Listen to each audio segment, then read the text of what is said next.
Hi, Scott, Machine Gun Dad. Welcome back to the channel. If you saw the header, which I'm sure you did, we're going to talk about the sustained fire kit or the ground kit. I think sustained fire is a more appropriate term, and that's what it does seem to be listed at on the internet. The ground kit is something like for the MG-13 aircraft gun, where you have the gun wasn't designed to be fired from the ground, and they built a kit that snapped on. This is for a gun that has a bipod, but this gives you a T&E for the gun when it's on a bipod. Okay, today, or right now, the MG-13.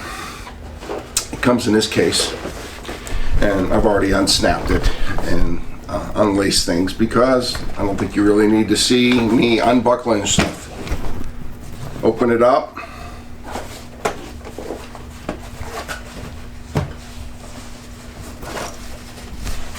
Stand it up here.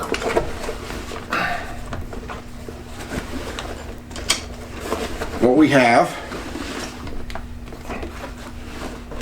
is you have your bracket that goes on the ground, and you have specific nails that are square. Let's see if we can get these on, that go in this hole. Now this one's apparently, they're very, very, very, very tight. They also go in this hole right here, and as you can see, it's even recessed. I don't know if we can pick that up. It's recessed for the head of the nail.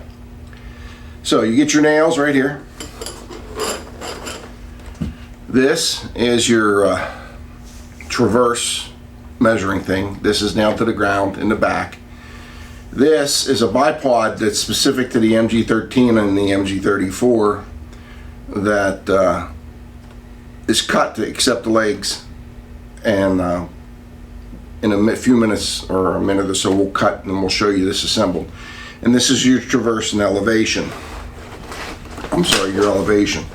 This one's already loose because this one is definitely worth noting, as it's pretty complicated. First of all, this goes around the stock of the MG-13, and on this particular variant it's leather lined. To make it go up and down, it screws up and down. Oh, there we go. I have to unlock this, and then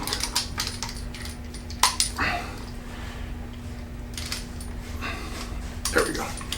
It's going up, and it's hard for you to see, but there's a pin, and that gives you, and it's numbered right here. I don't know if you can see this or not. There's numbers and gradients. So you would set it up almost like a tripod machine gun, and you would make your markings. So I wanted to show you this. It's a pretty interesting piece of kit.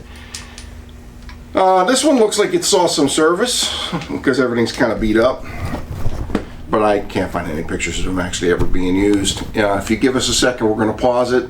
I'll go get my MG-13 and we'll set it up for you. Before we move in, we're going to show you some stuff that will be hard to see once it's assembled. First of all, here's my MG-13.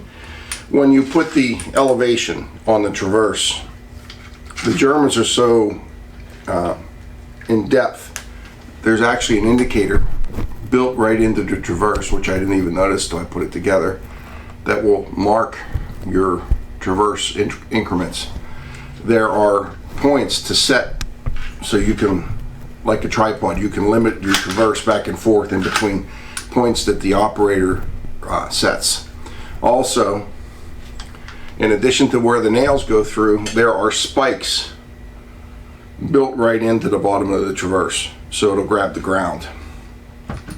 On the front part that attaches to the bipod, when you unfold it,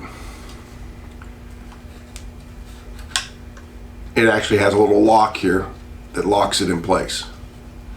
It too has feet built into the base. These straps are for around the bipod legs. All right, we're going to pause. I'll finish putting it together and you'll get to see what it looks like. All right, we've got the MG-13 set up in the sustained fire kit. As you can see, since there's holes cut for the bipod, you have to adjust the width of the bipod, and then these straps will strap it down. I would assume that is if and this is no guarantee. First of all, this would make your T&E more effective because the front end would not be moving around. And second, if you had to move, I guess you could probably pull the stakes out and this would stay right on the gun. On the back, you could put this anywhere you wanted, between here and here, because there's no other reciprocating parts. I unlock this and you can see how it works. Or if you want it to go up and down, pretty much it goes to level, and then from you can then depress your fire, get it closer until it's hitting closer and closer to the gun. Pretty interesting piece of kit. I'm not really sure it was used that much. I think a good gunner could do all this without the equipment. So I don't know why they did spent the time and expense to build these. The other thing is, this kit leads directly into an MG-34 kit that's very the same, so it's about the same time, in the 30s. And that's what the next video is going to be about, the MG-34 version of the ground fire kit. As always, like and subscribe. Thanks for coming to the channel.